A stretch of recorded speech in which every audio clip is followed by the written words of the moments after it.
education in the field of higher education, how this document of 2020 is giving importance to equity means fairness, justice. The benefits of higher education should be available to all. And inclusive education means that everybody must have an accessibility, to get the benefits of higher education. Therefore, it has recommended certain steps to be taken up by the governments, both at the central level and at the state level, to ensure equity and inclusive education. Now, what are these steps? Number one, according to it, there should be suitable government funds for the education of socially, economically disadvantaged groups. So, suitable funds, national scholarship portal must be created and other avenues must be made available. Then there should be clear targets for higher gross enrollment ratio for these groups.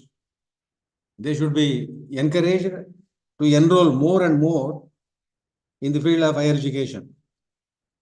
It has also recommended that gender justice or balance in admission to be encouraged. No discrimination on the basis of gender, because the Constitution of India has given equality. Equality is the fundamental right, and it is the first fundamental right. No discrimination should be made. Then it has also recommended that in every district, there must be special education zones containing larger number of socially, economically disadvantaged groups.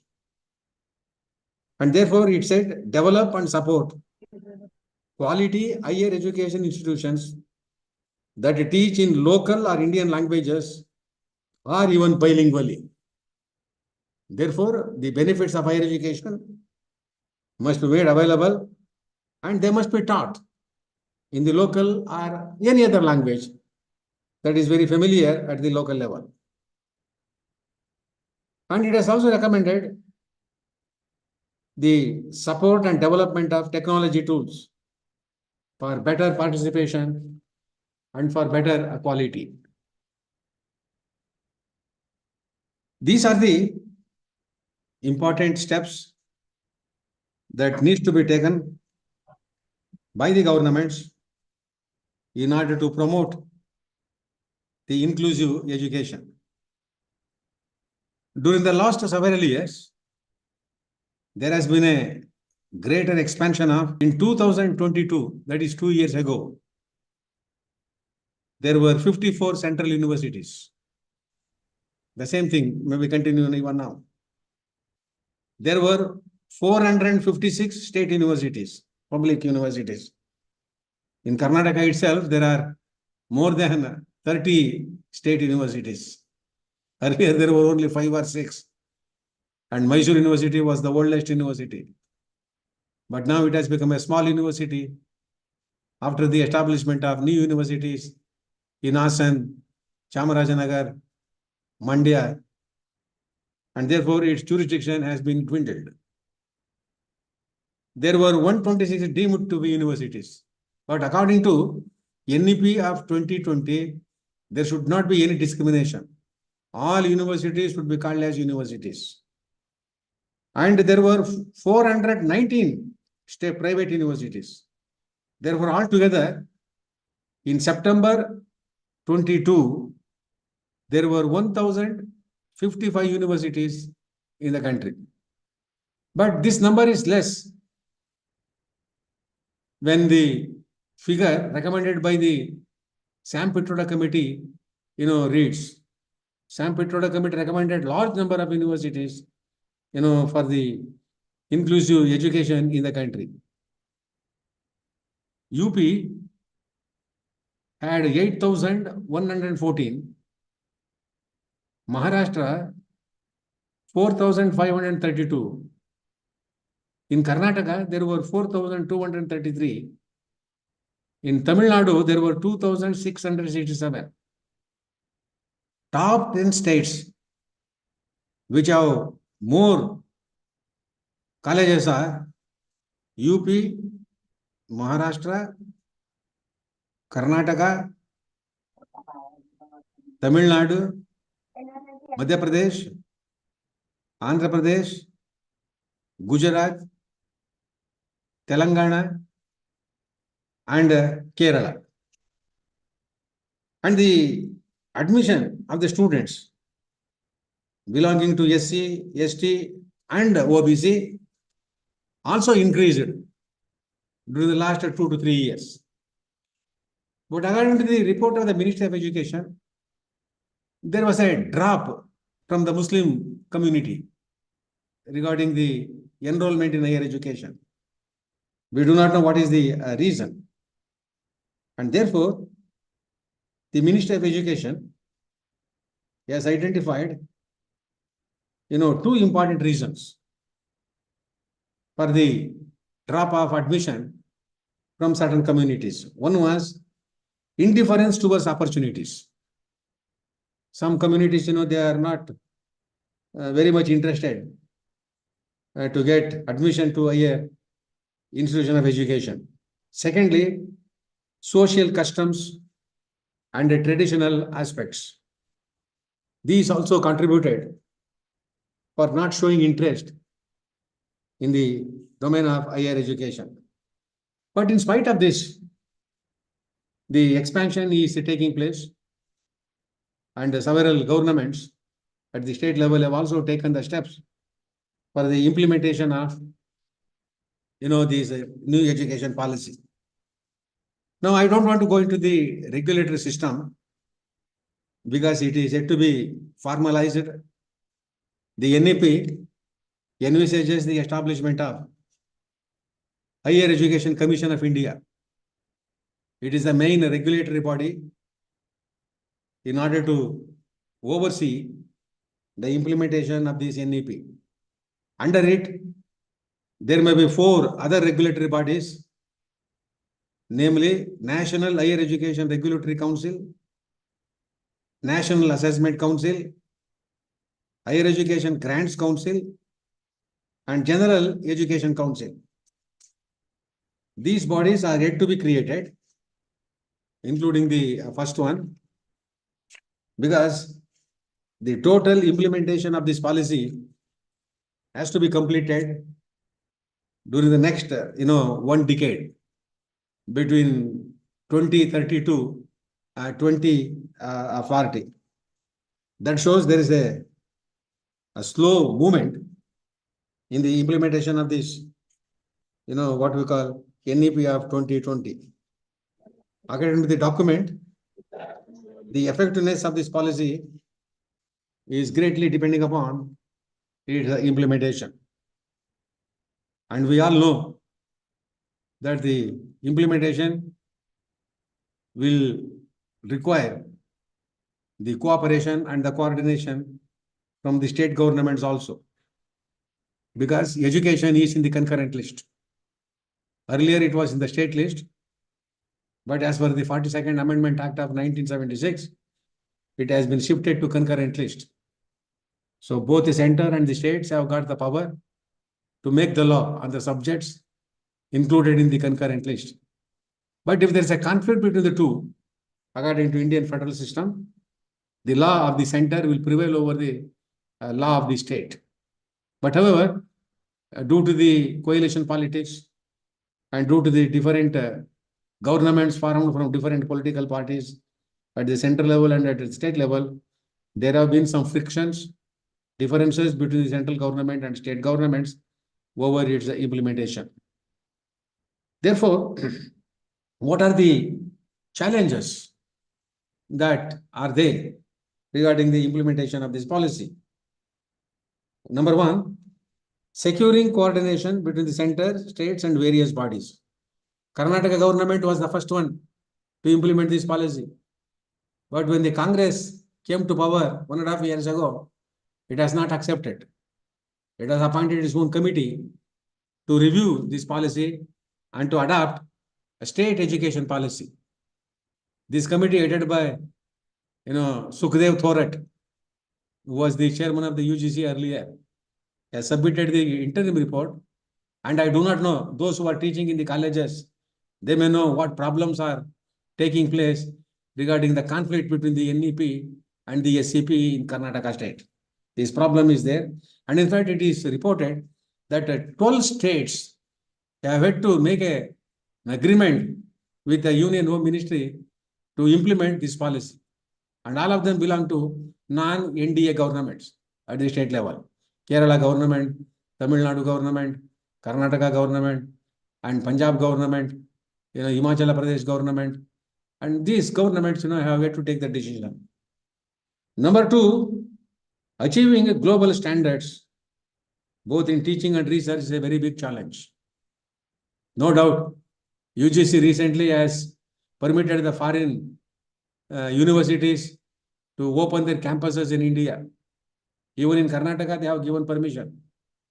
But to what extent that will be realized, and to what extent we will be able to maintain international ranking regarding quality of teaching and research, it is a very big challenge. Because some of the universities, they lack certain facilities, and particularly they are suffering from financial, resources because of the large number of universities that have been created in recent times. This is another problem, that we have to create, that we have to understand. Then thirdly, providing sufficient funds. This is very important. Even at the center level, in 2021-22 budget, the center allocated only 38,350 crores for education. That is not a big amount. There is a wider gap between what they say and what they practice. Even today, आले की मग तिथनं उठून आले आता. even असं today, ते बरं झालं नाही म्हणून सांगितलं ते बरं झालं. Education Ministry is not very active under the NDA government, to implement this policy and to take certain important steps. Then the fourth important challenge is recruitment of quality teachers. You know how in many universities recruitment has been stopped. Even in Karnataka, there is no recruitment for the last 15 years. This is a big problem. We do not know what is the reason. Even the state governments are not interested. Now, under this circumstance, how this policy will be implemented, quality will be, maintained. Then fifth one, prevention of political interference in the affairs of universities is a big challenge. In the appointment of vice chancellors, in the appointment of syndicate members, or the members of the executive councils or bodies, political interference always there at the state level, even at the central level also. When political interference becomes rampant, then you can imagine how the universities will work. The vice chancellor, will not have any sufficient autonomy in running the administration. In fact, in recent times, in many universities, vice chancellors have become, very weak in the administration of universities. They have no initiative, they have no power, they have no personality. Earlier, vice chancellors means, they were highly respected. In Madras University, there was one vice chancellor called Lakshmana Swami Madaliya. He was the vice chancellor for 25 years. And Madras University was known for reputation and recognition, not only in the country and even outside the country. Even in Mysore University, K.L. Srimali was the vice chancellor. K.L. Srimali was the education minister in the Nehru cabinet. After he resigned in 1963, because of some political reason, Nijlingappa was the chief minister. He requested him to be the vice chancellor, and he was the vice chancellor of Mysore University from 1965. Then K.M. Panikar became the vice chancellor, even I think earlier to him. He was our ambassador to China, a great historian, K.M. Panikar. He was a member of the Constituent Assembly.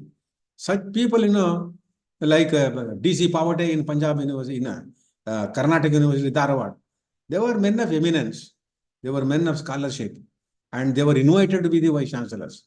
But today there is a competition to become the vice chancellor.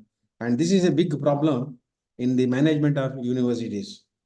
Then providing world-class infrastructure. How do you provide world-class infrastructure? Infrastructure is very, very important. I have seen many universities in foreign countries. When I went to Princeton University in 1983, I was astonished to see the beauty of the buildings, the infrastructural facilities of the building. Chicago University. I went to Norway University in Norway. Small country, but their universities have all facilities, infrastructure development, quality teachers, autonomy, academic autonomy, all these are promoted. But in India, some universities have got good infrastructure, but not all universities. In Mysore, we have got a music university established 10 years ago when Yediyurappa was the chief minister. But it is being run in the middle school building, even today. For the last 10 years, they have not been able to get a campus. Sanskrit University in Bangalore. What is the meaning in creating this? Kannada University in the northern part of Karnataka. I learned there are no proper facilities even in that university. Money is not available to Karnataka University, Kannada University. So under these circumstances, establishing more and more universities without facilities, without proper infrastructure, what will happen? How can you achieve global standard or even Indian, acceptable standards? This is a big problem. Then, Sir, can I interrupt in this one? yeah, please come in. Even same cases are there also. What even Mandya University, Yeah, you are right. University, sir. Correct, you are right. I agree with you. Even they will go into whenever they will call for the preparation of the question paper and other things. Whenever we visit to that university, even they don't have the basic facilities to sit and. I agree with you. This is the problem. See, announcement. Even in the Chamrajnagar also, building is there, but not sufficient building. Yes, So sir. these are the things that are problems are there, and therefore, implementation of this policy is a very big one. Sir, right now, the state government has changed this one NEP into SEP. So, what could be this our criteria, sir? Conflict is there. Now conflict is there, Yes, but the SCP committee has submitted the interim report, and that's what I told you. How you are facing this problem? You are the people who are overseeing the government direction, whether to follow NEP or SCP. In some semesters, they are following the NEP. In some other semester, they are following the SCP. I don't know. It is you have to tell me, clarify me, because you are on the spot. You are teaching in the universities. Now, conflict should not take place. Students will be the sufferers. Learners will be the sufferers. The Congress government or any other government, don't give political color to a policy. This policy was made by Kasturi Rangan Committee after long deliberations, seminars, and also getting feedback from various stakeholders. Kasturi Rangan was a great scientist, isn't it? A committee, it was an expert committee. But if you give it a what you call a political color, that it is made by the BJP or this and that will not serve the purpose. Students will be the sufferers. And therefore, in Karnataka, I don't know what the government will think, and we have to wait and see. And this is a very big problem. And therefore, the central government, sometimes even the NDA government headed by Modi is also very indifferent towards his what we call timely implementation. Modi government is giving importance to foreign policy and to some other issues which are not really, top priority issues. But in spite of this, the UGC and also the central government has taken certain steps regarding the implementation of this policy in recent times. Number one, National Credit Framework has been created. National Credit Framework has been created. Online education is being promoted, developed. Distance education has become common. Then students can opt for dual degrees. They can opt for dual degrees.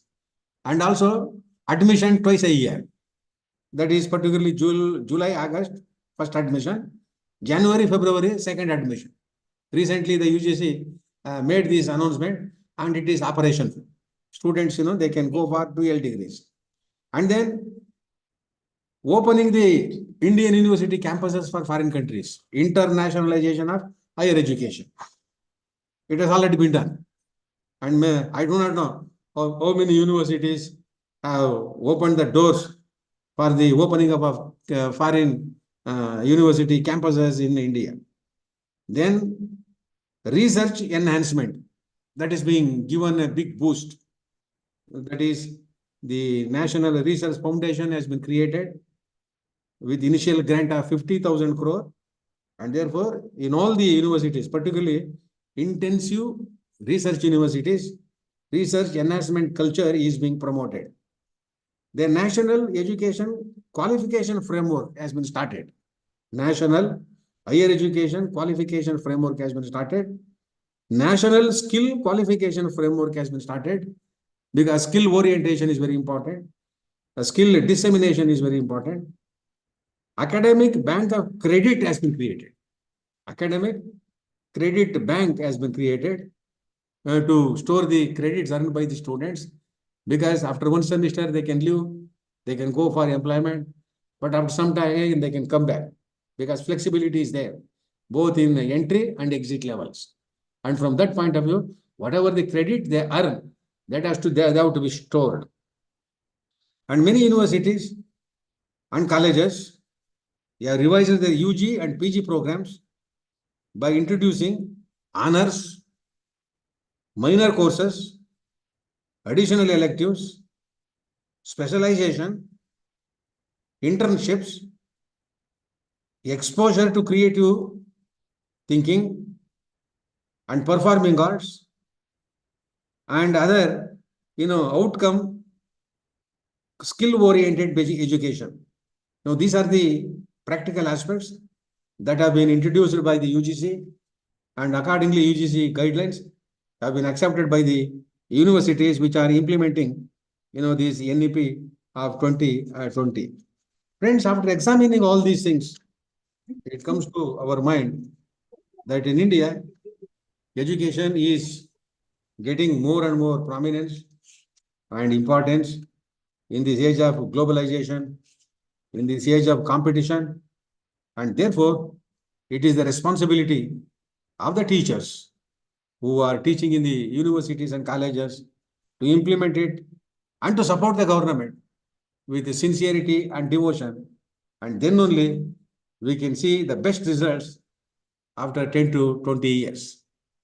And therefore, as far as the NEP and any society is concerned, there is a close collaboration between the two, and the NEP of 2020 helps to revitalize Indian society, to modernize the Indian society, and to make it a vibrant democratic society in the committee of the nations. And therefore, it's left to you. And it is also said, after 2040, that is after its implementation, it will be subjected to review. Review will be done, and on the basis of the experience, if any changes or modifications will be needed, they will be looked into by the future governments. And from that point of view, the government of India has taken this bold step for the implementation of this enlightened. Good evening, sir. This is Dr. Kavita. Ah. My question is, you all say, teachers should be very much qualified. They should have a PhD, doctorate degree and all. But in private colleges, I see the salary is very, very less. So I can openly say, it's just around 20K per month. But this salary, how can you expect a candidate to have a PhD degree and do research and all these things? Salary things you are talking. There should be some nominal, decent salary. I agree with you, because many colleges, particularly private colleges, they don't want grant. If they get grant, means they will be subjected to rules and regulation prescribed by the state governments. And therefore, to avoid that, to have the academic freedom, they want to run the colleges on their own. But sometimes they are not in a position to pay and some salary to the best qualified teachers to appoint them and to retain them. This is a big challenge. And therefore, there are several avenues to mobilize the resources by the private institutions, and they must find out those avenues, how to mobilize the resources. For example, one aspect is strengthening the alumni association. The private institutions can strengthen the alumni association They can prepare the names of the, what you call, alumni who had studied, who have occupied the best places both in India and abroad, invite them, conduct the meeting periodically, request them for financial help, financial assistance. That is one. Second one is they can also impose certain amount of development funds, development fees from the students. Those who can afford, they can pay development fee towards the institution for development. Thirdly, they must encourage the teachers to undertake research projects. That is very important. See, money is available. If you prepare a major research project, let us say for 1 crore, 2 crore, or even 50 lakhs, 60 lakhs, you will be able to get it. And you can use that amount for the development of the college, for the betterment of the college. Now, before submitting the research projects, conduct some workshop on research project.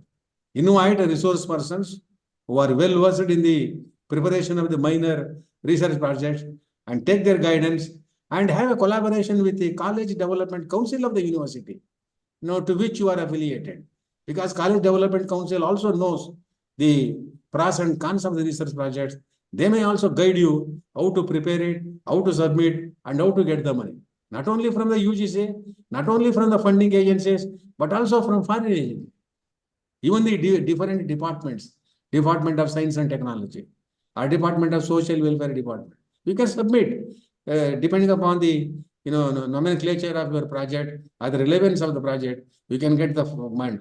Foreign funding agencies are also available. BBC is there, Ford Foundation is there, Fulbright Fellowship is there. Now, if you open the internet, you will get the names and address of the funding agencies, and they will also give you a lot of money. One should learn from Tamil Nadu. In Tamil Nadu, a lot of private institutions are getting this kind of fund from funding agencies. And another thing is, you can also go for autonomous status. When you get the autonomous status, you will get the funds. You will prepare your own syllabus. You can offer two kinds of courses, regular courses and the self-financing courses. While you running the self-financing courses, you can collect the fees with the government, with the permission from the government, the prescribed amount from each students.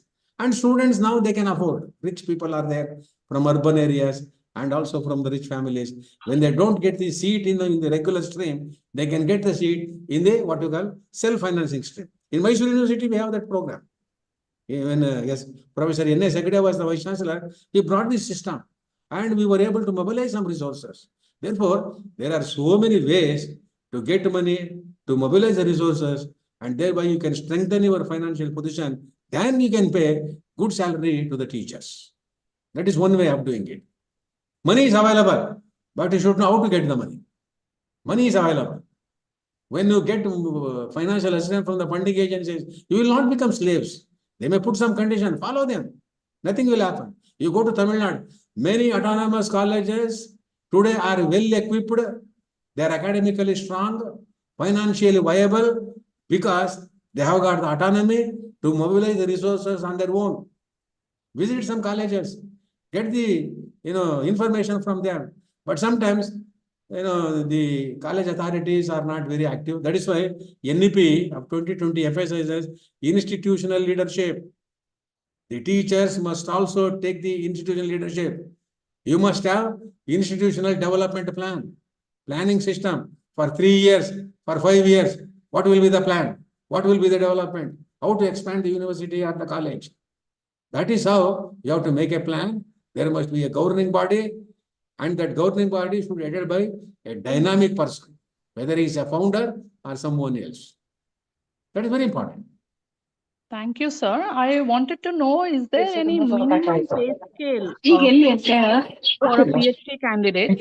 Because I see even for a fresher MSc just passed out, student also getting the same salary and doctorate holder also getting the same salary. So is there any minimum pay scale allotment to the Minimum university? in private colleges, I don't think there is any minimum. Whatever the management pays, and if he's a very talented teacher, if he's a well qualified teacher, the management must have a discretion to appoint him and to retain him. If he is paid good salary, the teachers will stay. Otherwise, he will go away. In America, qualified teachers, competent teachers, reputed teachers are purchased even after their retirement. That is how they maintain high quality of education. Harvard University, Yale University, Ivy League institutions. Now, most of them are private. They purchase the individuals who are well qualified, who have got the reputation both in teaching and research. But in India, that system is yet to come. But there are private universities. That is how today there is a lot of competition, particularly in Bangalore. There are several private universities which have come up and they are appointing retired professors, retired vice chancellors, as their faculty members. And you may know that Bangalore is known for not only politics, but also it has become English it is up to the management. In some management, they may give 50,000, 60,000, depending upon their resources, and also the fees they collect.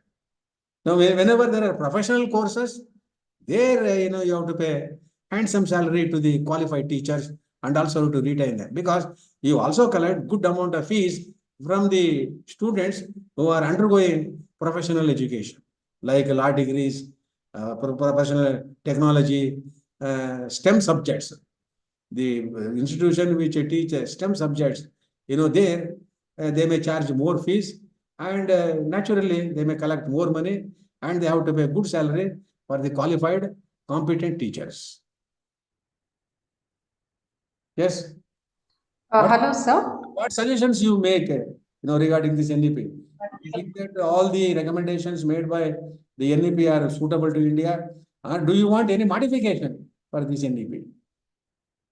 Now, particularly, it has focused more on inclusive education. It has focused more on the central role of the, teachers.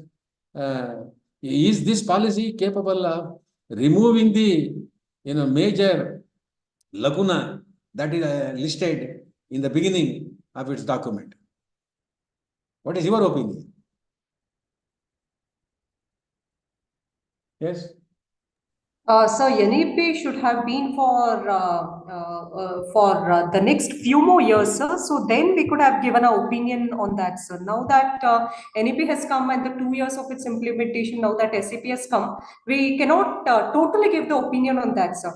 Because like when it comes to research and also, like whatever happens in Bangalore, we can't expect something in the rural areas like Bidar, because I do teach in Bidar actually, in a very remote place. You are teaching in Bidar.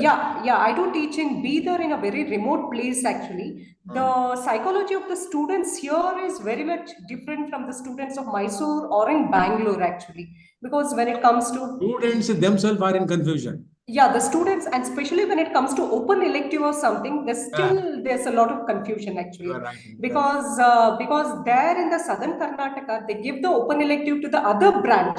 Maybe the arts students, they can take up the OE in the commerce. But here, unlike that, here the students are given the option to, choose the subject with... Madam, one minute. Now, what you are doing now because of this conflict between the SCP and NEP in Karnataka? That's again, we have in the same campus, we do have NEP, we have SCP and also CPCS. The repeaters also we do have in the same district. What the teachers say? It is like, currently the 3 subjects have come, like the workload has increased, sir, in some of the subjects. Like after the SAP has come back, because during the NEP, some of the courses were in the state of closure. Some of the subjects. Okay. So yeah, the workload had fallen in because only two core subjects were allotted. So, but the workload has increased, sir, in some of the things. Now, your experience, which is better, whether NEP or SCP? So when it comes to NEP, the training should have given to us. It was hastily implemented, so even we didn't have a clear idea on what NEP. No, that is why now UGC is organizing this kind of what you call this orientation program, online program, for the teachers to enlighten them about the various aspects of this NEP. Program is meant for that. Yes, and when it comes to excuse me. and when it comes to the 3 years and the 4 years course also, 4 years degree also, again it's a confusion, sir. Okay. Yeah, because some of these things are all, some of them had opted, and the credit system is also again a confusion. You require some more time. Training was required, sir, for the teachers. To understand this and to implement this properly. Yeah, implementation, some kind of training was required actually. That is correct. And yeah, and then again, opt-in and opt-out is also this thing. Okay. Yeah. So overall, it was also good, sir, because so many multidisciplinary was there, multidisciplinary aspect was there as compared to this thing. But the implementation was the problem, sir. Implementation, yeah, implementation should have been done properly. Yeah. And yeah, and when it comes to SAP, it's the same as the CBCS itself. Like the 3 courses have been implemented, and they made it like 3 years. So there's no confusion regarding the number of years. But again, there was the number of years was confusion over there. No, do you favor 3-year degree course or 4-year degree course? I think 3 years is better, sir. 3 years. 3 years is better because when it comes to BSc students and all, instead of choosing the BSc, they go for engineering, PE. But now the flexibility is available now. Flexibility is available, but I mean, 3 years is better, sir. Okay. Okay. Yeah, when it comes to finance also, there's no job guarantee, no, sir, as soon as they complete the 4 years also. Again, after 4 years, they could have done the PhD. I mean, there's no masters. Again, some of the problems like clearing of the net and all in some of the subjects. I mean, when there's no master's degree, directly they Now go to this the... NEP is also emphasizing autonomous status to the colleges. Do you agree? Autonomous status to the colleges, I can't comment much on that, sir. No, you will get academic freedom. You will get freedom to get finances from funding agencies. You need not depending upon too much on the universities, parent universities or on the government. Now, what do you think? Because, if you visit Tamil Nadu, whenever you find time, you visit Tamil Nadu. In Tamil Nadu, we have got large number of autonomous colleges. And they have been well developed academically and financially. Okay. And, they have their own, what you call academic freedom. Yes. They get a lot of fund from the funding agencies, both in India and abroad. And then on the basis of the, Sudha Rao, who was the Vice Chancellor of Open University, she had done a research on these autonomous colleges in Tamil Nadu. She has published the 2 books. I don't know whether they are available or not. If they are available in the libraries, you can read those 2 volumes and you will find that autonomous status will strengthen not only the quality of institution of higher education, but also strengthen financially and academically. Now, from that point of view, this NEP is also encouraging the autonomous status. It wants to give up or abolish the affiliating system, gradually. It is a British system, but in Britain, they have abolished it. There is no affiliating system in Britain and in other countries. But in India, we are still continuing. And from that point of view, think over it, and you can have a workshop on autonomous status. What do you exactly you mean by autonomy? How UGC has its guideline, and how you can get the autonomous status.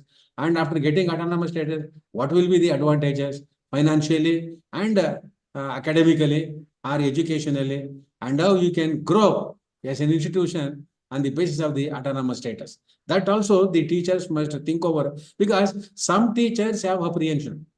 They have misconception thinking that if they get autonomous status, their salary will be stopped, their pension will be stopped. This and no. It has nothing to do with the salary.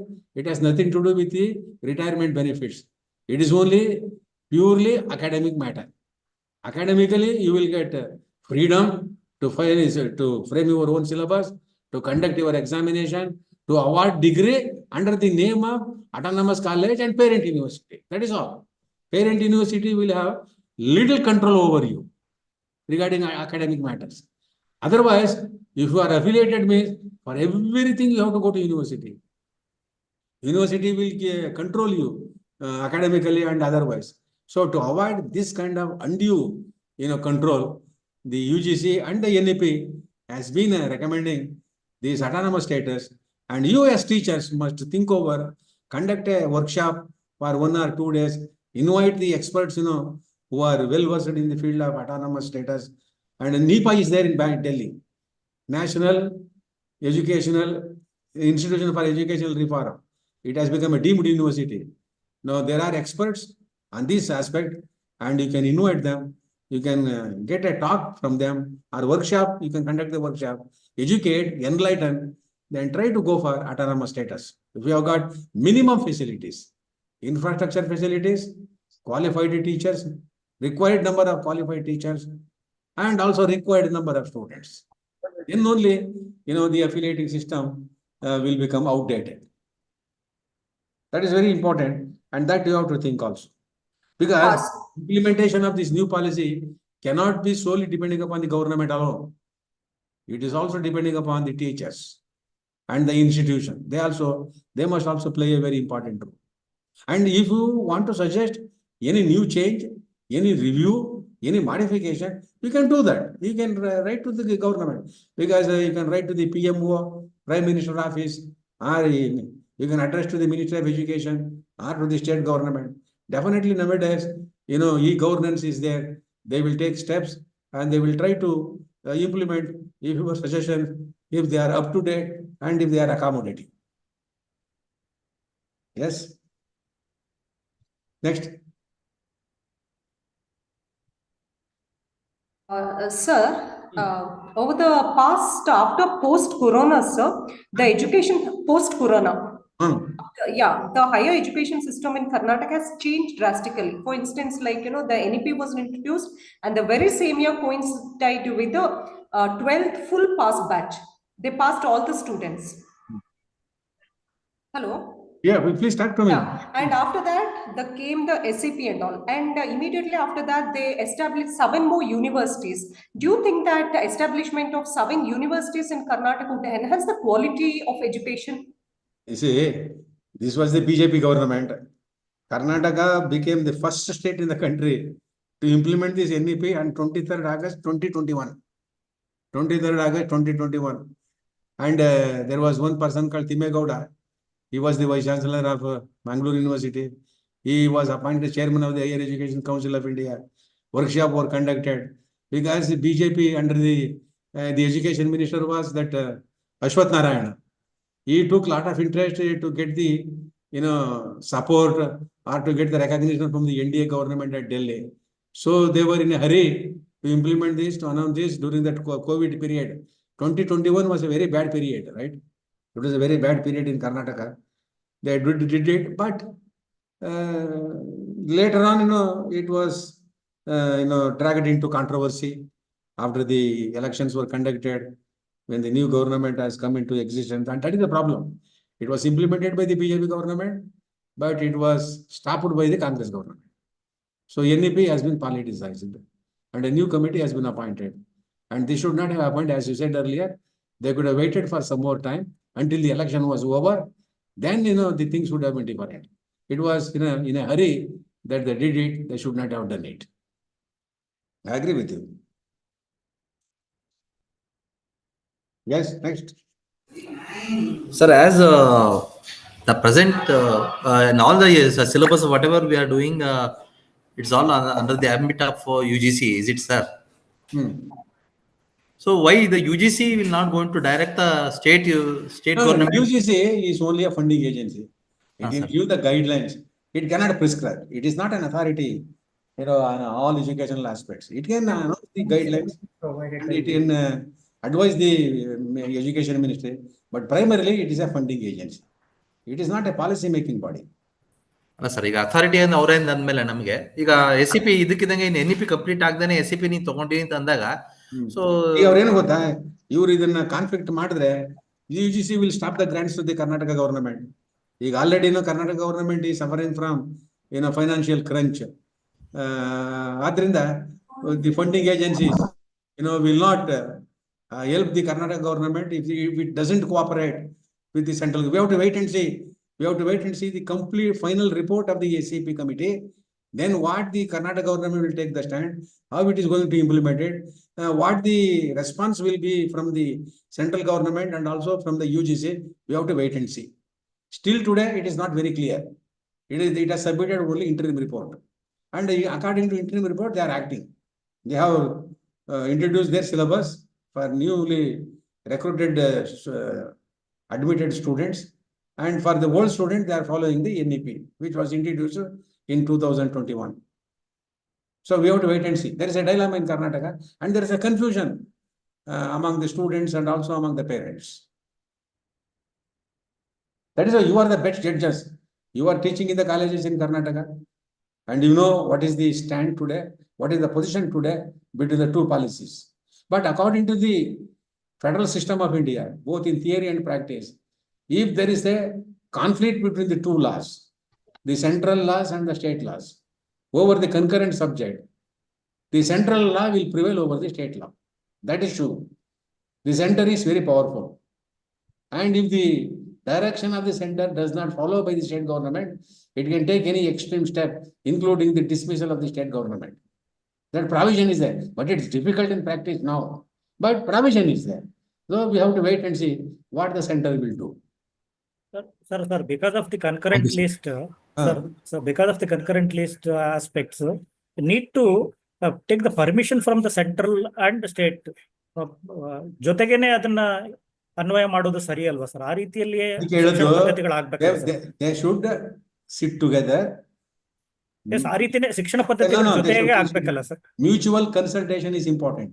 Yes, sir, because of concurrent list. Yeah. ಅದಕ್ಕೆ ಸರ್ಕಾರಿಯ commission in its recommendation of center state legislation said that when the laws are being made, particularly on controversial concurrent subject, mutual consultation between the center and the state should take place. Then only the law should be made ಅಂತ ಅದು recommend ಮಾಡಿದೆ.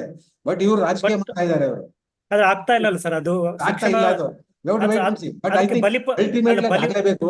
ಆದ್ರೆ ಅದಕ್ಕೆ ಬಲಿಪಶುಗಳು ವಿದ್ಯಾರ್ಥಿಗಳು ಕಲಿಕಾರ್ಥಿಗಳು ಮತ್ತು ಮೇಷ್ಟ್ರಾಗ್ತಾರಲ್ಲ sir? ಆಗ್ಲೇಬೇಕು. ಸೆಂಟ್ರಲ್ ಇವತ್ತು ಸ್ಟೇಟ್ ಗವರ್ಮೆಂಟ್ ಅವ್ರು ಮಾಡಿದ್ರು ಕೂಡ ಒಂದೊಂದು ಸಾರಿ the governor may not give his assent. The consideration the president of India. ನಿಮ್ಗೆ ಗೊತ್ತಿದೆ, governor is not only the head of the state, but he is also representative of the central government. That also plays a very important role. ನೀವು ಹೇಳ್ದಂಗೆ ultimately it is the students who will be the sufferers. Yes, sir. Yes, sir. ಅದಾಗಬಾರ್ದು. Yes, that is a very complicated system. Whatever the good aspects are there, they have to be. But as you said, you read the document of this NEP 20. It is not a bad document. It is not a document prepared by any political party. It is a document prepared by the experts. And it was deliberated. It was discussed widely across the country. And ultimately it was accepted. And I think it seems to be a good one because a lot of flexibility is there, adaptability is there. It is known for, the change of society. And its principles are in tune with the development of the Indian society. ಅಲ್ಲ, ಇಲ್ಲಿ government system ಅಂತ ನೋಡೋದಲ್ಲ sir, ಯಾವುದೇ government. Good morning sir. Good afternoon sir. ಹೇಳಿ. Hello